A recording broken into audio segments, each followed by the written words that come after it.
Hello friends, तैयार हूं मैं भी। अपना जो टर्मिनोलॉजी का टॉपिक चालू है उसी में अपने को आगे बढ़ना है कि जो टर्मिनोलॉजी मैंने कल शुरू किया था आज उसको और मैं आगे लेके जाऊंगा। कल लास्ट कहां तक पहुंचा था जरा, तो लास्ट का पॉइंट कौन सा था? Floating charges. हाँ, लिखा है मैंने भी, बराबर है। फ्लोटिंग चार्जेस, ये मैंने बताया था। फ्लोट जैसे वो तालाब पे ऐसा वो लग फ्लोट होता है ना नदी में, ये सब छोटी मोटी नौका, ships, that is called float. अपन ने लोन लिया है और उसको अपन ने एक हक दिया है कि आप हमारा ये एसेट के ऊपर हक रख सकते हो, that is called floating charges. कभी कभी हक सिर्फ फिक्स एसेट तक देते हैं, कभी कभी करंट एसेट्स पे देते हैं, और कभी कभी ये पूरा हक हम सब पे दे देते हैं कि भैया सब एसेट के ऊपर हम आपको हक दे रहे हैं, that is called floating charges. ठीक है बच्चा, चलिए मैं आगे बढ़ता हूं। अगला जो मुझे अच्छा लगेगा, क्योंकि बहुत सी चीज अपने को आता है, तो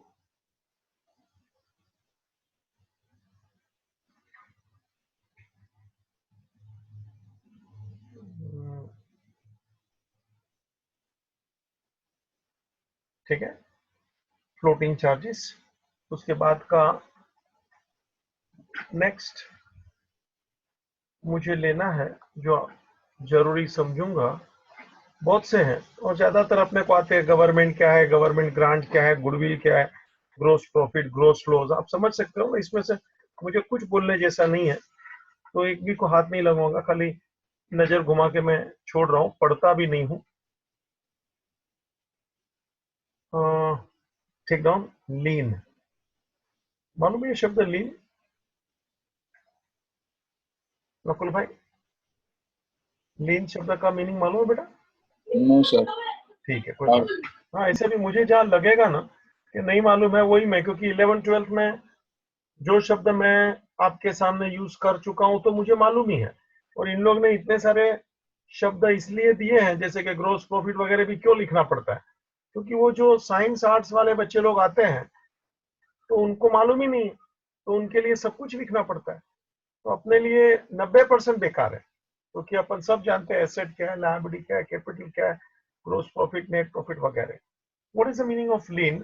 लीन का मतलब होता है एक प्रकार का राइट, हक। भाई साहब, लीन का मतलब होता है एक प्रकार का राइट, हक। तो अभी मैंने जैसे थोड़े टाइम पहले ही वो लोन का बताया, तो वो फ्लोटिंग चार्जेस मैंने शब्द रखा, मतलब उसका सब चीज पे हक है। मान लो ऐसे ही मैं एक बैलेंस शीट में लायबिलिटी साइड में बैंक लोन लेता हूं, और बैंक लोन किसके सामने है, तो के प्लांट एंड मशीन के सामने, जो भी अमाउंट का लोन है, मतलब प्लांट एंड मशीन के ऊपर उनका हक रहेगा, दैट इज कॉल्ड लीन। और किसी पे उसका हक नहीं है। It is not like the floating charges. Floating मतलब बहुत सारी चीज पे हमारा हक है, और लीन बोलेगा तो हक उसी पे है जिसके ऊपर मैं आपको लिख के एग्रीमेंट बना के साइन करके देता हूं। So lien means one type of right, means whenever we take loan we give some mortgage, तो वो लेंडर का वो चीज पे ही हक है, that is called lean. Take down, ये चित्र बनाना है तो भी बना ले, बैलेंस शीट फटाफट मालूम पड़ता है। Plant and machine bank loan बना ले, 1 मिनट में बन जाएगा, और मैं लिखवाऊंगा, एक एक लाइन का है, नॉट टू वरी। चित्र बनाते रहना फट फट फट फट, तो क्या समझदारी बहुत आसान हो जाती है। शब्दों में उतना मजा नहीं आता है, जैसे ही बैलेंस शीट देखता है तो मीनिंग क्लियर हो गया। लीन का मतलब राइट, हक। Take down the meaning. Right, lien का मतलब start. Right of one person, right of one person to satisfy a claim, to satisfy a claim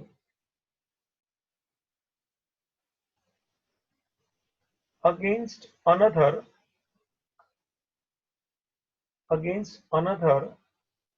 by holding or retaining, by holding or retaining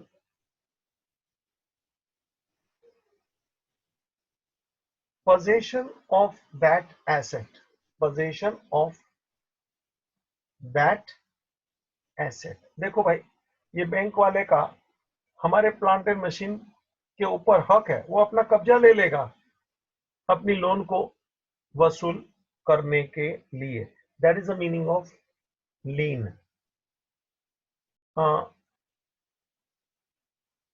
next,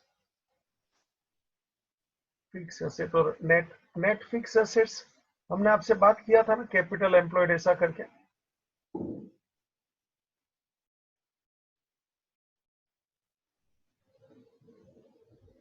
net asset बोला था कि नहीं? लिख ले तो. Net assets, इसके तीन शब्द हैं.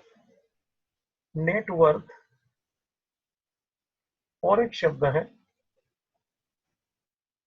शेयर होल्डर्स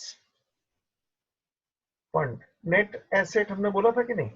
एसेट में से लायबिलिटी को माइनस करके जो बचता है ना, इट इज कॉल्ड नेट. मैंने शब्द शायद बोला था ना, नेट मतलब माइनस करने का. जब भी नेट शब्द आवे तो माइनस करने का. इसको एक शब्द और भी बोलते हैं net worth. Worth means value. Net worth, worth लिखते जाना थोड़ा जहां जरूरत लगे आपको. Worth means value. और इसको बोलते हैं शेयर होल्डर फंड. फंड मतलब पैसा, शेयर होल्डर मतलब जो कंपनी में इक्विटी शेयर होल्डर ये सब होते हैं ना भैया, तो उनका ये जो पैसा होता है that is called share holders fund. तो वंस अगेन बैलेंस शीट में बता रहा हूं, देख ले तेरे सामने. यहाँ फिक्स एसेट होगा, जो भी करंट एसेट होगा, यहाँ करंट लायबिलिटी होगा, और यहाँ वो इक्विटी शेयर कैपिटल रिजर्व ऐसा होता है, जनरल रिजर्व वगैरह. तो ये ए, ये बी और ये सी. देख ले बच्चा, बैलेंस शीट का जो भी टोटल होगा. तो नेट एसेट का मतलब क्या होता है जरा देख तो. नेट एसेट का मतलब होता है A plus B minus C. Please see, take down this. Meaning तेरे सामने खुल गया, देख ले. माइनस किया मैंने करंट लायबिलिटी को, सी को देख ले. तो net asset means A plus B minus C. The answer you get is net asset. Further, fixed asset, net profit, net loss. चल भाई, एक शब्द और ले ले, काम आ जाएगा. ऑब्सोलेशंस. ऑब्सोलेशंस, तीसरी बार बोलता हूं, तू भी लिख ले. ऑब्सोलेशंस जरा तू भी एक बार मेरे साथ स्पेल कर ले, क्योंकि क्या कभी कभी अपने को बोलने का वो मालूम नहीं पड़ता है, हाउ टू स्पेल, उच्चार कैसे करने का. ऑब्सोलेशंस जरा भैया मन में या तो आजू बाजू भले कोई होवे नहीं होवे चिल्ला के बोल ले. ऑब्सोलेशंस दो तीन बार बोलता हूं. ऑब्सोलेशंस. बाबू जी, what is the meaning of obsolescence? Please understand. मेरे पास कोई प्रॉपर्टी है, प्रॉपर्टी बोलेगा तो एसेट, प्लीज जमीन नहीं. प्रॉपर्टी का बहुत बड़ा मीनिंग होता है एसेट, खाली जमीन प्रॉपर्टी ऐसा नहीं है. अब जरा सुनिएगा, वो एसेट हो गया आउट ऑफ डेट, यानी कि यूजलेस कोई भी कारण से। मैं आपको एक हल्का उदाहरण देता हूं। बाबूजी, मेरे पास जूने प्रकार के मोबाइल पड़े हैं। हाँ, स्टार्टिंग में मैं मोबाइल लिया था तो लोगों को अच्छा लगता था, मतलब वाह वाह HM सर मोबाइल। बाबूजी, एक फोन करने का 18 रुपया दिया हूं मैं। हाँ, फिर दूसरा लिया ने। ठीक है, जमाना हो गया, 20 साल पहले की स्टोरी है, तुम पैदा भी नहीं हुए। अभी भी वो मोबाइल चालू है बच्चा, उसमें वो ट्यूबलाइट क्या, बैटरी वगैरह सब चालू है। उसमें वो इंटरनेट नहीं आता है, वो छोटा सा स्क्रीन था, हल्का सा। मगर अभी भी उसमें आवाज ऐसा हम चालू करके बीच में रखा था तो 3 4 1 साल पहले चलता है, देख रहा है। बेचने को भेजा था तो दो मोबाइल का मिलके उसने साले ने 100 रुपया बोला था। तो मैंने बोला नहीं, पड़ा रहने दो, मालूम पड़ता है 100 रुपया नहीं लेना है, भले पड़ा है। दोनों दोनों चालू है, दोनों नोकिया का है। हाँ हाँ, जमाना देखना हमारा भैया। उसमें ना इंटरनेट आता है, ना उसमें ये तुम्हारा व्हाट्सएप आता है, ना उसमें कुछ भी आता है। मगर ऐसे तो मोबाइल चालू है ना, तो कैसे उसका क्या काम? मोरलेस पब्लिक डोंट लाइक। वो क्या हो गया? ऑब्सोलेसेंस, आउटडेटेड, मोरलेस यूजलेस। हम भी उसको कहीं पड़ा है ड्रोवर में, यूज नहीं करते हैं। तो बाबूजी, ऑब्सोलेसेंस मीन्स आउटडेटेड। लिख दो, obsolescence means outdated. More or less it is useless. More or less it is useless.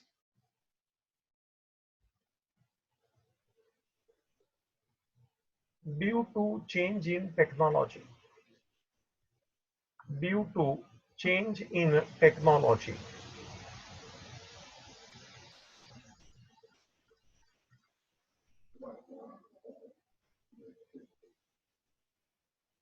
Meaning लिखना तो लिख ले, फुल स्टॉप करके। If some improved method, that is modern technology, is developed, modern technology is developed, then our old machine becomes outdated.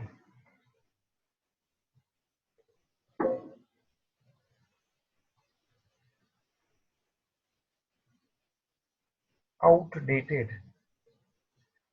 ठीक है, इसको बोलते हैं ऑब्सोलेसेंस। मैंने आपको प्रिलिमिनरी एक्सपेंस लिखाया था, यहाँ वापस आया है तो उसकी जरूरत नहीं है। प्रिलिमिनरी एक्सपेंस के बिजनेस पहले चालू करने से पहले का खर्चा, उसको हम लोग प्रिलिमिनरी एक्सपेंस बोलते हैं। ये मैंने लिखाया था। नेक्स्ट एक शब्द लिख, रिडम्पशन। रिडम्पशन बाबूजी, ये सब टर्मिनोलॉजी है, मतलब छोटे छोटे शब्द का मीनिंग आपको समझना है। There is a meaning of terminology, definitions. बाबूजी, रिडम्पशन का सिंपल मीनिंग रीपेमेंट। देख, अभी मैंने ऊपर बताया ना, कंपनी ने लोन लिया था, ये देख ये रहा बैंक लोन। वो तभी मैंने लीन शब्द वापरा क्योंकि अपन ने बैंक को अपना प्रॉपर्टी गिरवी रखा था, ठीक है ना। अभी हम जब ये बैंक लोन पे करेंगे ना, तो उसको एक प्रॉपर अकाउंटिंग शब्द बोलते हैं रिडम्पशन। रिडम्पशन यानी repayment. Very simple, take down, एक ही शब्द में खत्म कर होता है। Redemption means repayment.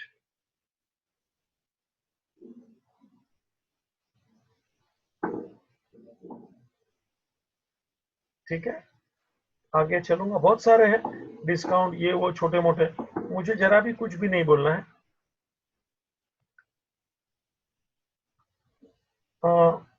फिर भी एक शब्द देने की इच्छा है, लिख लेता हूं, राइट शेयर्स। एक शब्द देने की इच्छा है, लिख लेता हूं, राइट शेयर्स। अभी कल रिलायंस के बोर्ड की मीटिंग थी, फ्राइडे को।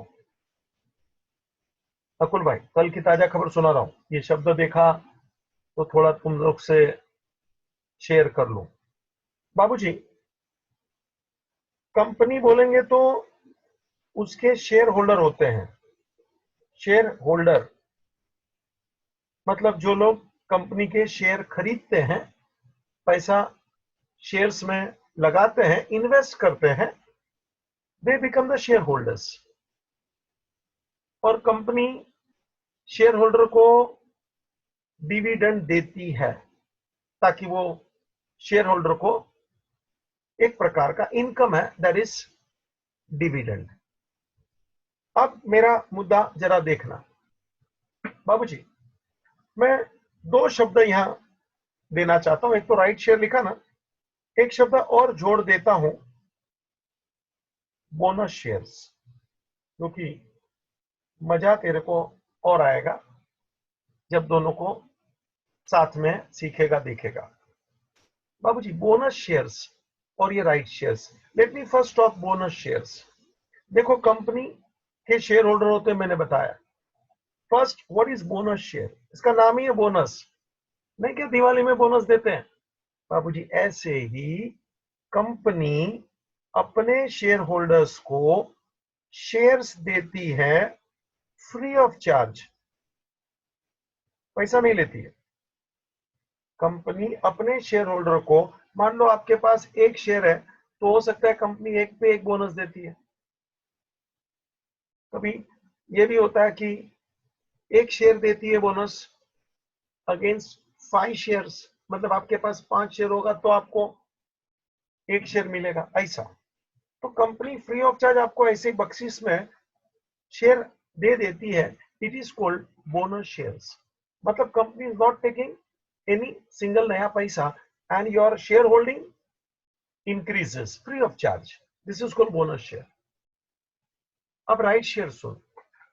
राइट शेयर में भी बाबूजी वही बात है, कंपनी शेयर होल्डर को शेयर्स देगी, सावधान, एट सम प्राइस। बाबू, दिख रहा है क्या तेरे को? What is the difference between bonus shares and right shares? आमने सामने लिख लिया। ले, ऊपर देखो बोनस था और ब्रैकेट में लिखा देख फ्री, और अभी देख राइट शेयर। राइट शेयर में क्या होता है, कंपनी शेयर होल्डर को ऑफर करती है कि शेयर होल्डर, आपकी कंपनी आपको नया शेयर दे रही है, आपकी कंपनी आपको नया शेयर दे रही है, मगर फोकट में नहीं, इतना पैसा आपको देना पड़ेगा। हाँ, कंपनी इतना जरूर करती है कि शेयर बाजार में प्राइस ऊपर होता है और आपको जो नया शेयर दिया जाता है ना, वो लोअर प्राइस पे ऑफर किया जाता है। पर खुलदार, समझ में आया मैंने क्या बोला? Company is giving shares to shareholder at some price, and 100% that price normally lower than the market price। मतलब राइट शेयर भी एक छोटा सा बोनस बोल सकते हो। छोटा सा बोनस इसलिए क्योंकि बोनस शेयर तो टोटली फ्री ऑफ चार्ज दिया जाता है, और राइट शेयर में आपसे पैसा लिया जाता है, लेकिन मार्केट प्राइस से थोड़ा पैसा कम लिया जाता है। तो राइट शेयर और बोनस शेयर दोनों का मीनिंग तेरे सामने मैंने जताया है, जरा लिख ले। तू बोले तो लिखा दूं, पहले इतना बना ले तो, बोनस शेयर राइट शेयर ऐसा। और फिर मैं एक एक वाक्य डिक्टेट भी करूंगा, फिर आपको पूछने का भी बोलूंगा। पहले लिखवाता हूं। Ready?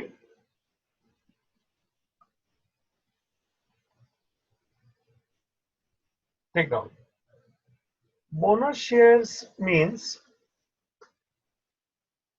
bonus shares means company gives shares to shareholder. Company gives shares to shareholder free of charge. Free of charge. Next line, वही वाक्य similarly अभी right share. Right share means company offers shares to shareholder. Company offers shares to shareholder at some price. At some price मतलब आपको पैसा देना पड़ेगा. It is called right share. हाँ, ये बात अलग है, जनरली मार्केट प्राइस से प्राइस कम लिया जाता है, मतलब शेयर होल्डर को थोड़ा अच्छा लगता है कि चलो भाई अपने को भी कुछ तो मिल रहा है. भाई साहब आगे देख रहा हूं क्या कुछ आपको बताने लायक है तो बताऊं. डेटर, क्रेडिटर, उसमें क्या बताएगा? Receivable, payable, surplus, trade discount, unexpired expenses, सब मालूम है. अनपेड डिविडेंड वगैरह जरूरत नहीं है. ठीक है, तो with that this terminology topic is completed. उसमें ऐसा अभी कुछ नहीं है. मैं आगे चलूंगा. चलिए मैं आगे बढ़ूंगा. छोटे छोटे यूनिट है. अगला यूनिट मैं पहले ही पढ़ा चुका हूं, कैपिटल रेवेन्यू का. Unit number 4, capital revenue. ये मैंने बीच में थोड़ा ऐसा प्रैक्टिकल लिया था कि ज्यादा थियरी आपको नहीं महसूस होवे. बाबू जी चैप्टर फर्स्ट में बहुत सारे छोटे छोटे यूनिट है और अगला यूनिट नंबर 5 है. बाबू जी चैप्टर 1 का यूनिट नंबर 5, ये भी छोटा ही है, अभी हो जाएगा थोड़े मिनटों में, और उसका नाम है contingent asset and contingent liability. Contingent assets and contingent liability. जरा लिख ले बच्चा, contingent assets and contingent liabilities. जरा लिख ले बच्चा. 5-10 मिनट जरा भाषण भी सुन लेना. थोड़ा मैं स्क्रीन पे लिखूंगा, जरूरत है उतना, बाकी नहीं. बाबूजी पहले तो ये कंटिंजेंट शब्द का मीनिंग होता है अनएक्सपेक्टेड, यानी अनफोर्सीन. बच्चा अनएक्सपेक्टेड मतलब अपने को मालूम नहीं है. It is unforeseen. सीधे शब्द में बोले तो अनसर्टेन. लो भाई बहुत ही सिंपल शब्द वापर लिया. मुझे मालूम नहीं है, अनिश्चित है. बाबूजी कुछ ट्रांजैक्शन, उसका परिणाम यानी कि रिजल्ट अपने को मालूम नहीं है. तो यहां मुझे दो चीज आपके सामने रखनी है, कंटिंजेंट एसेट, कंटिंजेंट लायबिलिटी. बाबूजी मैं पहले तेरे सामने कंटिंजेंट लायबिलिटी बोलना चाहूंगा. कंटिंजेंट लायबिलिटी यानी क्या? The liability which is not sure. Which is not sure का मतलब मुझे मालूम नहीं वो लायबिलिटी आएगी या नहीं आएगी. Uncertain, unexpected. Let me give one example. एक दो एग्जांपल देता हूं. बाबूजी हमारे कंपनी में एक एक्सीडेंट हुआ था फैक्ट्री में, और एक वर्कर इंजर्ड हो गया था. बाबूजी सीधी बात है, during the working hours when he was working in the factory, because of some accident, small accident, but worker got injured, then but nature it is our moral responsibility and the duty to take care of that worker. हमने उसका पूरा care किया, उसको hospitalise किया, उसको ठीक कर दिया, और उसका पगार भी तभी चालू रखा था. सीधी बात है, काम के दरमियान जो भी हुआ. अभी सुनिएगा. Now after everything is over, उसके एक हाथ में थोड़ा तकलीफ सा रह गया, क्योंकि वो एक्सीडेंट जो भी हुआ था तो हाथ में कुछ ऐसा लग गया था, तो there was some defect remain in the hand. तो हमने उसको 1 लाख रुपया हर्जाना कॉम्पनसेशन भी दिया, ताकि बाबूजी उसको कुछ ऐसा मिलना चाहिए, क्योंकि उसमें ड्यूटी दरमियान ये कुछ उसका नुकसान हुआ है। नाउ व्हाट हैपेंड, सी, सब स्टोरी खत्म, हमने उसको 1 लाख रुपया दे दिया। अब यूनियन ने उसको चढ़ाया। यूनियन कभी कभी भारी पड़ता है बाबूजी, और यूनियन कभी कभी वर्कर का भी नुकसान कर देता है, बहुत बार हुआ है। अभी मुझे वो कोई चर्चा प्रैक्टिकल सच्ची नहीं खोलना है, नहीं तो लंबा हो जाएगा। अब यूनियन ने उसको चढ़ाया कि यार तेरा ये हाथ का नुकसान हो गया, तेरे को 1 लाख में खाली दिया, at least you should take 10 lakhs। Worker भी जरा दांव पर आ गया, वो बोलता है ऐसे कैसे, बोलते हाँ कानून बहुत अच्छा होता है आप देखो। And he is filing a case against company and asking for compensation of rupees 10 lakhs। अभी कंपनी क्या करेगी, कंपनी भी कोई इतना प्रॉफिट तो कर नहीं रही, और इतना सब तो उसका किया था, दवाई किया, हॉस्पिटलाइज किया, पगार चालू रखा, लाख रुपया दिया, एवरीथिंग, और अभी भी वो नौकरी में चालू है। But now he is asking to asking 10 lakhs rupees of demand. He is asking to pay to company 9 lakhs rupees extra। अभी कंपनी को उसने नोटिस मारा, कंपनी पे उसने केस किया, कंपनी भी इसका जवाब देता है, कंपनी भी लॉयर रखता है, and now the case is pending in the court. अब जरा सोचिए, case is pending in the court, मतलब क्या ये लायबिलिटी कंपनी के ऊपर आएगी कि नहीं आएगी? Answer not sure. सीधे शब्द में बोले तो इट इज अनएक्सपेक्टेड, अपने को मालूम भी नहीं है, अनफोर्सिन, अपन ने कुछ ऐसा देखा सोचा नहीं है, it is uncertain, such liability is known as contingent liability। Means the liability which is not known, which is not sure, I can't say anything।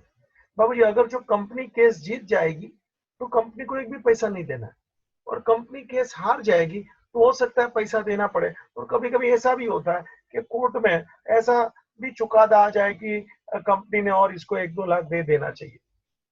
Now everything depend upon the judgment of the court, I can't say anything। तो मेरे लिए ये liability, company के लिए, मेरे यानी company के लिए ये लायबिलिटी बाबूजी कंटिंजेंट लायबिलिटी है। Means the liability, I don't know whether I will have to pay or not, I don't know how much I will have to pay, and I don't know when I will have to pay। ये भी एक सवाल है ना, कभी देना पड़ेगा, देना पड़ेगा या नहीं देना पड़ेगा, कितना देना पड़ेगा, कभी देना पड़ेगा, तो क्या सर आपको कुछ नहीं मालूम है, खाली केस लड़ो, दैट्स इट। सच लायबिलिटी, ऐसे 1-2 उदाहरण मैं और देना चाहता हूं। Contingent liability, unexpected liability. बाबूजी एक और उदाहरण सुन ले जो तेरे को अच्छा लगेगा। बाबूजी हम लोगों को भाई साहब टैक्स भरना पड़ता है, यू कैन अंडरस्टैंड, और एवरी ईयर हमको टैक्स भरना पड़ता है, तो क्या सर बराबर है?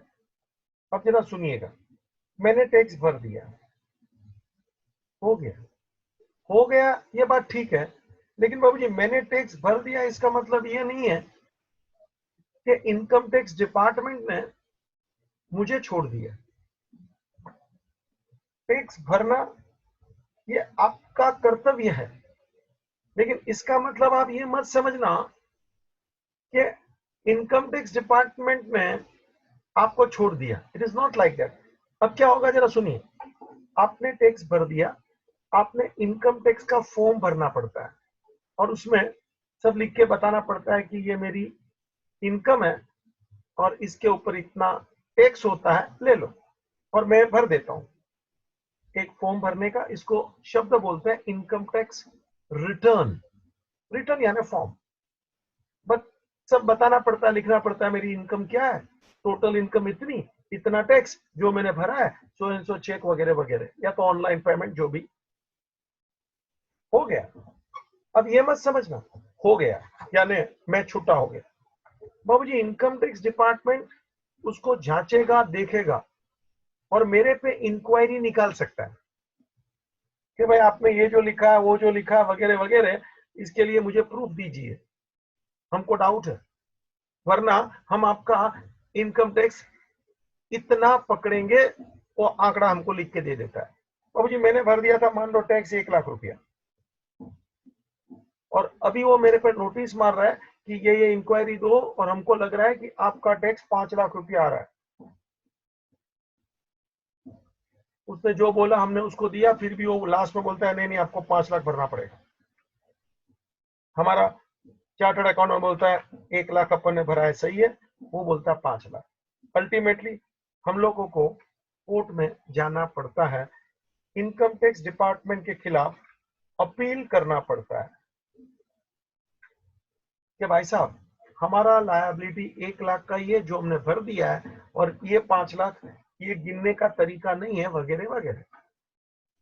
Once again case is pending, appeal is there, and therefore this liability is contingent liability. क्योंकि क्या केस का जजमेंट आएगा, हम जीत जाएंगे, कुछ नहीं भरना है, इनकम टैक्स डिपार्टमेंट भी जीत सकता है, और हो सकता है कोई बीच वाला रास्ता भी निकले कि भाई आपको 2.5 लाख भरना है, 2 लाख भरना है, वगैरह। मतलब ये example once again contingent liability का है, कंटिंजेंट लायबिलिटी का है। अब मैं एक अच्छा उदाहरण देता हूं, तंदुरुस्त एग्जाम्पल जो तुझे मालूम है। बाबू जी this was the second example, example number 3 जो तुझे मालूम है। बाबू जी अपना ईयर खत्म होता है मान लो 31 मार्च को 2020। देखिएगा story, year is ending on 31 मार्च 20। मैंने एक बिल डिस्काउंट किया था, bill receivable discounted with the bank, कुछ बाबूजी 10,000 वाला बिल था, डिस्काउंट वगैरह किया था बैंक के पास से 9,500 में, कुछ भी आंकड़ा ले लेता हूं, और ये बिल की ड्यू डेट आने वाली है इन द मंथ ऑफ जून 2020। बाबूजी इसकी ड्यू डेट आने वाली है जून 2020। अब जरा आप ये एग्जाम्पल पे गौर कीजिए, जो आपको मालूम है, bill discounted with the bank, 10,000 का बिल था, अपने को तो 9,500 मिल गया बच्चा, बिल तो अपन ने बैंक को दे दिया बच्चा, है ना, 9,500 we got, bill is discounted, इसका ड्यू डेट तो जून में है। अब यहीं से प्रश्न शुरू, 31 मार्च को ये बिल ना ऑनर हुआ है ना डिसऑनर हुआ है, क्योंकि वो तो ड्यू डेट को मालूम पड़ेगा ना जी, जून में, अपन अभी मार्च में खड़े हैं, अपन अभी फाइनल अकाउंट बना रहे हैं, तो मुझे बताना ये बिल जो डिस्काउंट करके अपन ने तो बैंक को दे दिया बच्चा, हम तो छूट गए। अब देखना ये बिल ओनर हो जाए तो कुछ बात नहीं है, स्टोरी भूल जा, if it is getting honour in the month of June. लेकिन भाई साहब किसने बोला कि ऑनर होएगा, ये डिसऑनर हो सकता है, तो क्या हाँ सर शायद हो भी सकता है, हल्का हल्का राइट किया देख मैंने, ये डिसऑनर हो भी सकता है। तो ये डिसऑनर होएगा तो बैंक हमसे 10,000 रुपया मांगेगा, बैंक हमसे 10,000 रुपया मांग सकता है। तो ये बिल डिसऑनर होगा कि नहीं होगा आज की तारीख में 31 मार्च को मुझे मालूम है क्या? I don't know. मार्च में कैसे मैं बोल सकेगा जून की स्टोरी? मतलब डिसऑनर होगा तो मुझे बैंक को 10,000 चुकाना पड़ेगा, और यदि ओनर होगा तो कुछ नहीं। तो 31 मार्च को ये बिल की स्टोरी को अपन कंटिंजेंट लायबिलिटी गिनना चाहिए। हाँ, contingent liability means not sure, देख लिखा है रे बाजू में, contingent liability means not sure, दिखता क्या तेरे को? हो सकता है 10,000 रुपया मुझे चुकाना पड़ेगा रे, ये 10,000 रुपया मुझे चुकाना पड़ सकता है जी, क्योंकि बिल डिसऑनर भी तो हो सकता है ना, अपने को मालूम है कि ऑनर होएगा। तो 31 मार्च को ये बिल को अपन अपन तो पैसा लेके बैठा, डिस्काउंट हो गया 31 मार्च को, लेकिन ड्यू डेट तो जून में है ना, तो जून में डिसऑनर हो सकता है।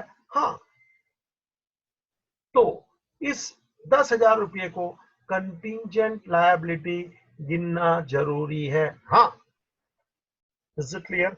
ये मैंने 3 एग्जांपल तेरे सामने रखे हैं कंटिंजेंट लायबिलिटी के। बाबूजी कुछ तेरे को पूछना है तो पहले पूछ, मैं तेरे को 1 मिनट अनम्यूट करता हूं ताकि फटाफट हम लोग आगे चल सके। कंटिंजेंट लायबिलिटी नया टॉपिक, नया यूनिट है बाबूजी, मैंने बताया ना, चैप्टर 1 का यूनिट 5 है, छोटा ही है, खाली 3-4 शब्द है, अभी खत्म हो जाएगा।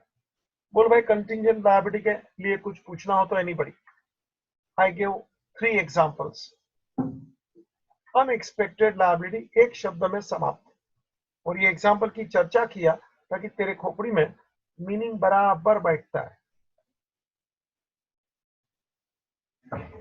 नकुल भाई, नो सर, कोई डाउट नहीं। लिखा दूं मैं? ये थोड़ा बहुत हाँ ऐसे सर। दिया है, मगर इन लोग का भाषा में मेरे को मजा नहीं आता, इतना गोल गोल करता है ना। और बच्चा, मैंने 3 एग्जांपल दिया, उसमें से एक भी एग्जांपल उसमें नहीं है, और मैं ऐसे 10 एग्जांपल दे सकता हूँ, और सब इंटरेस्टिंग, मजा आ जा रहा है सुनने को भी। लेकिन ऐसा है ना कि उन लोग ने कुछ दिया नहीं, और मैं और मेरे को ये एग्जांपल इसलिए देने पड़ते हैं, तेरा अंडरस्टैंडिंग बहुत क्लियर हो जाता है कि कंटिंजेंट किसको बोलते हैं, कि अपना साल खत्म हो गया और लायबिलिटी आ भी सकता है, नहीं भी आवे, कभी भी आ सकता है, कोई भी अमाउंट का आ सकता है, और एग्जाम्पल होता है तो अच्छा लगता है। इन लोग ने सिर्फ एकदम घुमा घुमा के लिखते गया। मैं सच बोलता हूँ ना, मीनिंग का ठिकाना है, ना डेफिनेशन का ठिकाना है, ना एक्सप्लेनेशन का। मेरे को अच्छा नहीं लगता है, लेकिन एग्जाम्पल से एक बार बात करो ना तो बच्चा को एकदम खुशी हो जाती है, अभी डेफिनेशन की जरूरत नहीं। टेक डाउन, लिख ले फिर भी चल। Heading mark contingent liability, it means unexpected liability,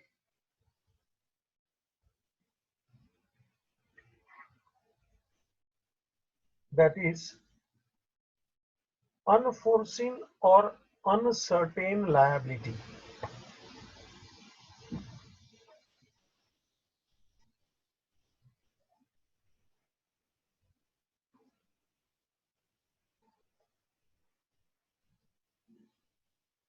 The amount to be paid,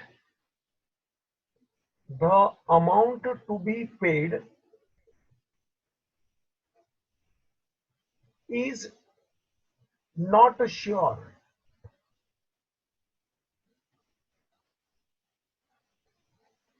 Full stop, continue. Sometimes the date is also,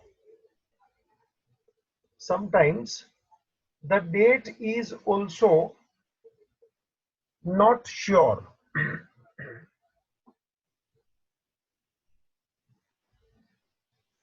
And hence it is not actual liability. जब date का मालूम नहीं है, अमाउंट का मालूम नहीं है, भरना पड़ेगा कि नहीं वो भी नहीं मालूम है, तो फिर ये लायबिलिटी नहीं गिनना चाहिए बच्चा। And therefore it is not actual liability,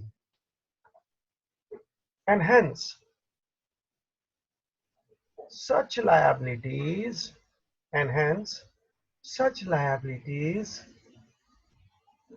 should not be shown in the balance sheet.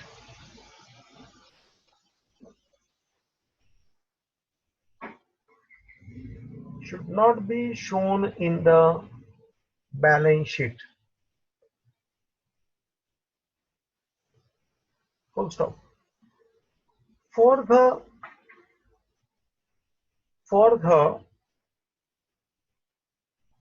benefit and information, for the benefit and information of reader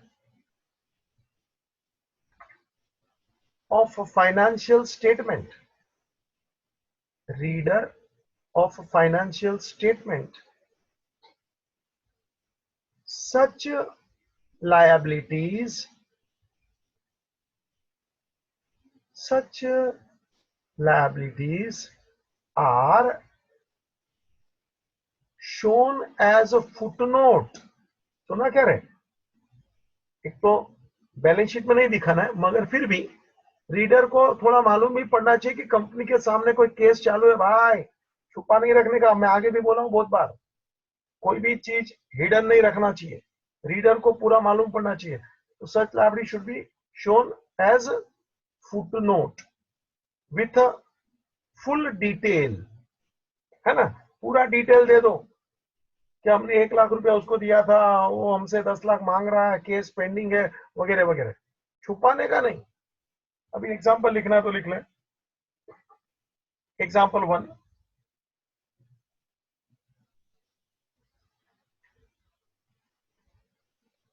compensation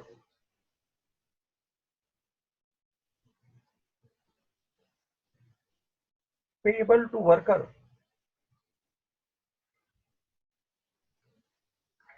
for his accident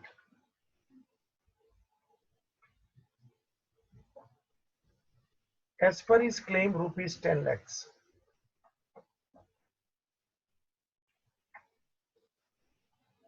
As per his claim rupees 10 lakhs.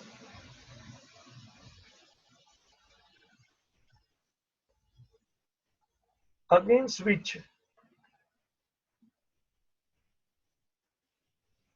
court case is pending.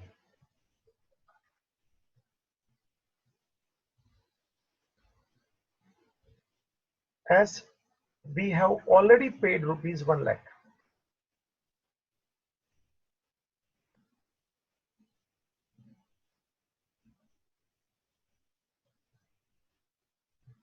And he demands more. ज्यादा story नहीं किया है, जैसे मैंने थोड़ा ज्यादा interesting way से बोला है, वो कुछ नहीं लिखना है। एग्जाम्पल नंबर 2 लिख दे। टैक्सेशन का जो मैंने बोला था, और लिख ले। Income tax paid rupees 1 lakh,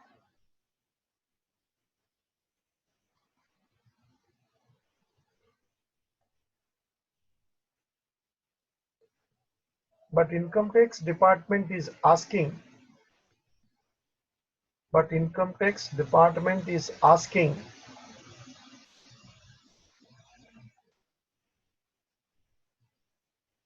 total tax amounting to rupees 5 lakhs.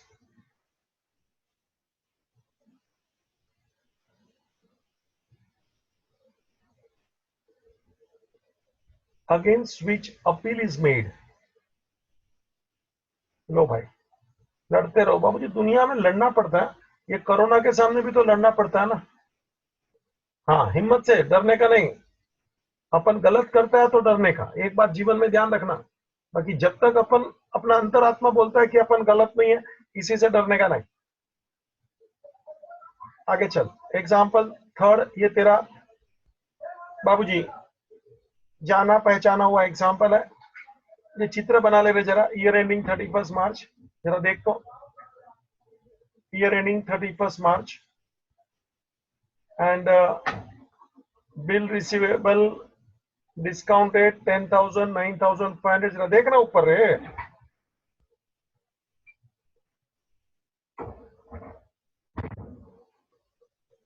और इसका ड्यू डेट बता जून।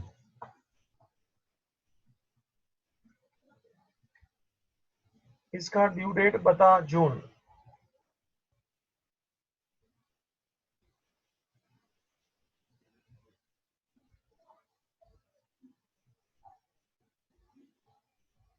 बराबर है।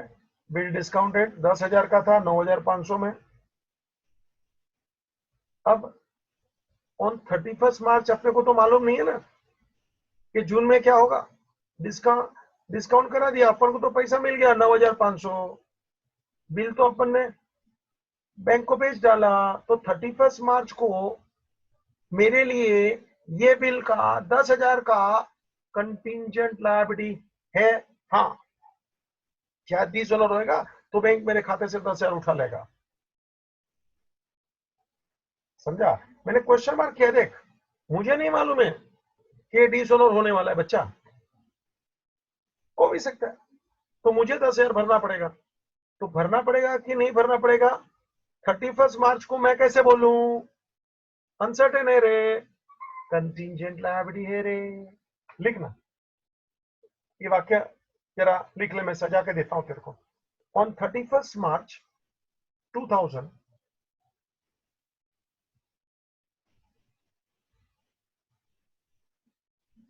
since we don't know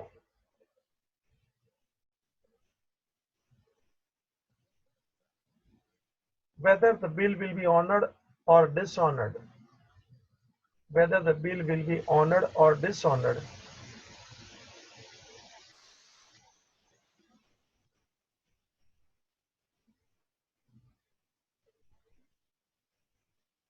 this become contingent. This become contingent. Full stop and continue. If it will be dishonored, if it will be dishonored, then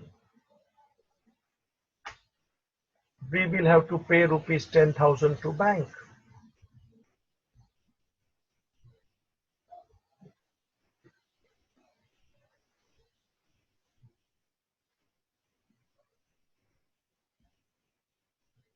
अभी एक बात थोड़ा मैं मेरी तरफ से इसमें थोड़ा मसाला डालता हूं। देखो, यहां मुझे अमाउंट मालूम है 10,000 ही है, यहां मुझे डेट भी मालूम है जून,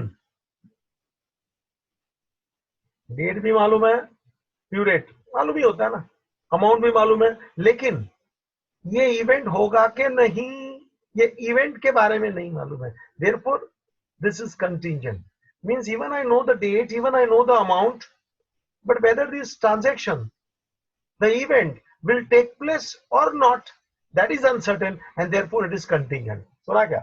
यहाँ डेट तो मालूम है, अमाउंट भी मालूम है, तो सर आपको ये काम मालूम है कि ये ट्रांजैक्शन डिसऑनर का यानी इवेंट होने वाला है कि नहीं होने वाला है, और इसीलिए इसको कंटिंजेंट बोला जाता है, क्योंकि वो डिसऑनर हो भी सकता है, डिसऑनर नहीं भी होगा, भले अमाउंट मालूम है, भले डेट मालूम है, लेकिन वो ट्रांजैक्शन होगा कि नहीं, नहीं मालूम है। जरा समझा क्या? लिख ले थोड़ा वो भी मसाला।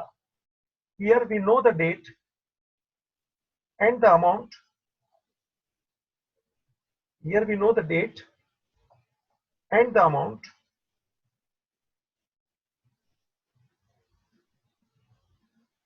but we don't know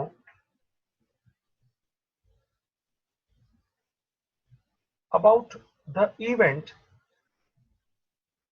into bracket write transaction, bracket over, whether it will take place or not, whether it will take place or not.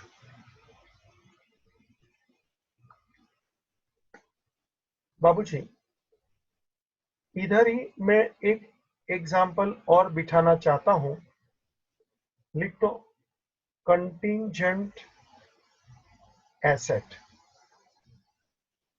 Contingent liability तूने देखा, तो अभी कंटिंजेंट एसेट भी सुन ले। बाबूजी, बात तो वही है ना, जब मुझे पैसा देना पड़े तो वो है कंटिंजेंट लायबिलिटी, और अभी उल्टी बात करूंगा मैं, बाबूजी हो सकता है मेरे लिए अमाउंट रिसीवेबल हो गए और इसका कोई पता नहीं है भैया कि वो पैसा आएगा कि नहीं आएगा, तो इसको बोला जाता है कंटिंजेंट एसेट। वही एग्जांपल को उल्टा मारता हूं, ये देखना, वही एग्जांपल यानी बिल वाला, बिल रिसीवेबल डिस्काउंटेड है ना, मुझे पैसा भरना पड़ सकता है ना 10,000, नकुल भाई 10,000 भरना पड़ सकता है कि नहीं, डिसऑनर होएगा तो वो कंटिंजेंट लायबिलिटी हुआ। बराबर देख, 10,000 मुझे बैंक को भरना पड़ेगा कंटिंजेंट लायबिलिटी हुआ, सावधान, वो पैसा मैं ड्रोवी से वसूल नहीं करेगा क्या? तो वो पैसा मैं रिकवर भी तो कर सकता हूं कि नहीं? तो उसी टाइम पे वो 10,000 रुपया कंटिंजेंट एसेट भी हुआ। ये एग्जांपल मैंने जानबूझकर ठोका रहे, क्योंकि ये एग्जांपल में दोनों दिखता है। कंटिंजेंट लायबिलिटी के सर आपको पैसा बैंक को भरना पड़ सकता है 10,000। एट द सेम टाइम जरा लंबा सोच, डीप में जा रहे, बैंक को पैसा भरना पड़ेगा है, ये पैसा मैं ड्रोवी से वसूल नहीं करेगा क्या? क्यों रे, ड्रोवी को छोड़ देगा क्या? मतलब तो क्या सर आप वसूल भी तो कर सकते हो? हाँ, वसूल भी कर सकते हो। तो ये हो गया कंटिंजेंट एसेट। देखा ना, वापस देख रहे इधर, लिखा ना मैंने अमाउंट रिसीवेबल, लेकिन क्वेश्चन मार्क। हो सकता है ड्रोवी मुझे नचावे, पैसा ना देवे, हाँ, वो इंसॉल्वेंट हो जावे, भाग जावे, कुछ भी हो सकता है रे। तो पैसा का मिलने का तो कैसा, क्वेश्चन मार्क। बाबूजी एक उदाहरण और ले, कंटिंजेंट एसेट का, वही बिल रिसीवेबल का एग्जांपल मैंने दोबारा लिया, डिस्काउंटेड विद द बैंक, वो अपना हो गया एक एग्जांपल। सुना ना, ड्रोवी, उससे पैसा मैं वसूल भी तो सकता हूं कि नहीं? तो एक बार जो पैसा चुकाना पड़ेगा बैंक को, लायबिलिटी, ड्रोवी से पैसा वसूलूंगा, asset, contingent liability, contingent asset, contingent liability, contingent asset. एक ही एग्जांपल में फिट किया रहे। एक एग्जांपल और ले कंटिंजेंट एसेट का। बाबूजी जरा सुनिएगा, रिसीवेबल, भाई साहब कि हमको पैसा किसी से लेना है, रिसीवेबल। जरा देखना, हमने एक कंपनी के लिए गुड्स बेचा, एग्रीमेंट किया था कि हमको अगर जो गुड्स बेच देंगे तो इतना इतना पैसा मिलना चाहिए। अब वो ट्रांजैक्शन में हमने गुड्स बेचा भी, हमारे को कंपनी ने एक कंडीशन रखा था कि इतने दिन में ही गुड्स बेचना, वरना इतना इतना, ऐसा कुछ गोल गोल कंडीशन था। हमने गुड्स बेच दिया, कंपनी को उसका पैसा मिल गया, लेकिन कंपनी ने हमारा कमीशन अभी तक नहीं दिया है। कुछ उसने कंडीशन डाला था बाबूजी, कंडीशन जो भी था, लेकिन हमने तो काम किया है, हमने तो उसका गुड्स बेचा है, हमको कुछ तो मिलना चाहिए। तो सर उसका कुछ कंडीशन भी था ना, मैं भी मानता हूं ना, लेकिन मैंने काम भी तो किया, कंपनी का तो पैसा मिल गया ना बच्चा, तेरा समझना ठीक से। तो मैं भूल जाऊं क्या? 6 महीना मैंने मेहनत किया था ना उसके पीछे, छोड़ दूं? तो नहीं सर, आपका भी कुछ तो हक बनता है। तो बाबूजी 2 लाख रुपया कमीशन बनता है, कंपनी का मैंने 5 करोड़ का माल बेच के दिया था। तो अभी कुछ कंडीशन थी कि पैसा ऐसा आना चाहिए, ऐसा नहीं आना चाहिए, चेक नहीं आना चाहिए, डायरेक्ट पेमेंट करना चाहिए। तो पार्टी ने ऐसा जो चेक दिया और पैसा आ गया, डायरेक्ट पेमेंट नहीं किया, तो उसके वजह से वो मेरे को बोलता है लेट हो गया तो तेरे को कमीशन नहीं देंगे। अरे छोटी मोटी कंडीशन है, अभी वो पार्टी ने नहीं किया तो मेरा क्या दोष है? तो बोलता है नहीं, आपने उसको समझाया नहीं था, इसलिए उसने वो पेमेंट ऐसा चेक से भेजा, डायरेक्ट पेमेंट करना चाहिए था और लेट भेजा, मतलब यू आर एट फॉल्ट। अरे 6 महीने से पार्टी के पीछे लगे थे, खर्चा किया, अब मेरा 2 लाख रुपया तुम कमीशन का बनता है, आप मेरे को दे नहीं रहे, तो मैंने भी बाबूजी उसके ऊपर केस ठोक डाला। अभी ये पैसा आएगा कि नहीं आएगा? तो क्या सर आपने केस किया है ना, कोर्ट के हाथ में है। बाबूजी सोच लो कितना आएगा, पूरा आएगा? कब आएगा? आएगा भी ना भी आवे तो कंटिंजेंट एसेट भाया। देखना, कुछ डाउट है तो पूछो, ना तो लिखवा देता हूँ फटाफट। चलो, एक भी एग्जाम्पल इसने मूर्ख ने दिया नहीं है बुक में, ऐसे और एग्जाम्पल है। एग्जाम्पल में मजा आता है, मैं सच बोलता हूँ, जितना ज्ञान प्रैक्टिकल बातों से मिलता है ना, और सचोट होता है, इसमें आपको डाउट भी नहीं आता, पढ़ने की भी जरूरत नहीं है, लाइफ टाइम याद रहते, ऐसे ऐसे एग्जाम्पल होता है, ये सीधा खोपड़ी में चिटकता है। ये पढ़ने का तू पढ़ेगा ना, तू सचमुच, मैं बहुत बार बोलता हूँ बाबूजी, ये चोपड़ी का नहीं खोपड़ी का नॉलेज होना चाहिए, ये इसको बोलता है। पढ़ के पागल हो जाएगा, ये इतना बेकार इसने छापा है ना। बहुत बार मेरी इन लोग से बहस होती है, कभी भी आते हैं सर सर करके, इसमें हमारे स्टूडेंट या पागल लोग, इसने लिखा है। चलो लिखो कंटिंजेंट एसेट, लिख down. It is possible asset, it is possible asset arise from the past event, arise from the past event.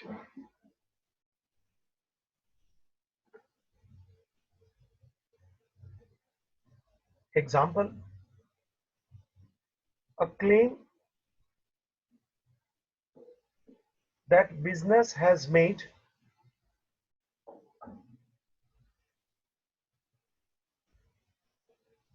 against some party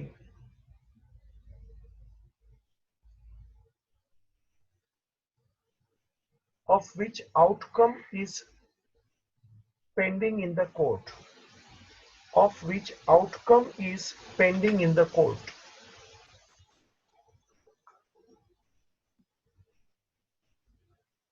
Full stop, continue. Bill receivable discounted, ये वो एग्जांपल भी इधर बैठता है बच्चा। Bill receivable discounted with the bank, लिख ले लिख ले। Bill receivable discounted with the bank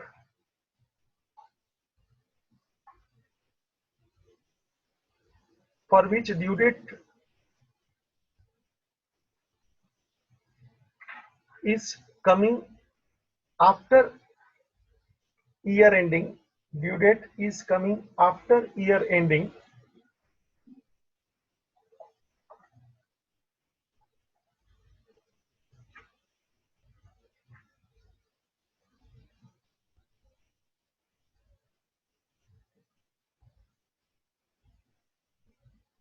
is contingent liability as well as contingent asset। पकड़ा क्या ठीक से? बैंक को देना पड़ेगा वो लायबिलिटी है, ड्रोवी से पैसा वसूल करूंगा वो एसेट है।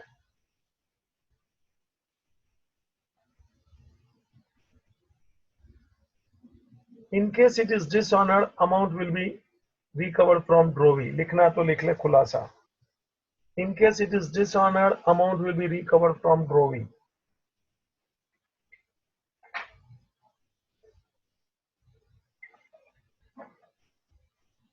Full stop and continue next line। Contingent asset, ये खास सूचना सुन लेना। Contingent asset not shown in the books of accounts,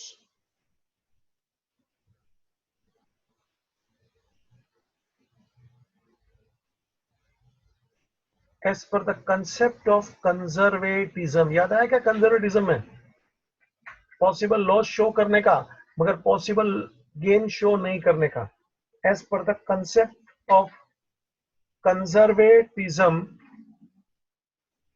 that is prudence. Conservatism that is prudence, होशियारी।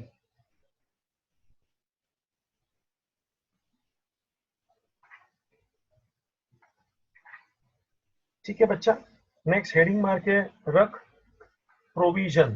छोटा ही है लेकिन नहीं भगाना नहीं है मुझे। प्रोविजन मजा तभी आएगा, थोड़ी बातें करूंगा, एग्जांपल दूंगा ना, तेरा माइंड खुल जाएगा। इसमें भले कुछ नहीं है। ठीक है, मैं यहाँ मीटिंग एंड करता हूं। Thank you.